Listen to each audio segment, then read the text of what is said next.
Okay, John, so Dean Wright of Testex. I'm just going to demonstrate this PECT pulsed eddy current system to check for corrosion under insulation.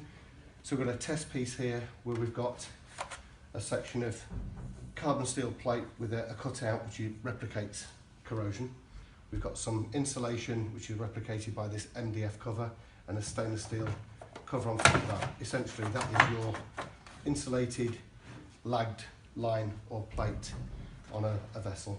So we've set the calibration already, and the spreadsheet here shows the value change indicating corrosion. So let's to make the first reading here, showing 94%, and that's because the footprint here is in the nominal thickness of the plate and it's detecting open air, so it's less than 100%, which is the first cell calibration. If I go here, I'm expecting the value to be approximately 100%, 101. Now we're going to this section. This is half and half, so this is part way into the corrosion area, part way into nominal, so it should share those values. And it does, it's shown 74%. So that's the 74% remaining wall of the 100%. If I go bang into the corrosion area, John,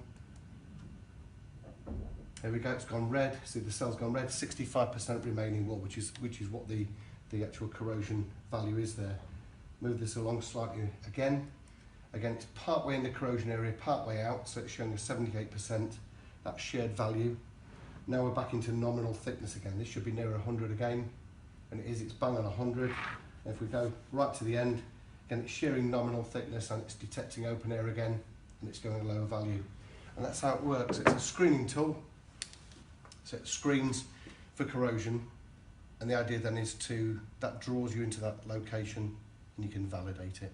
Thanks, John.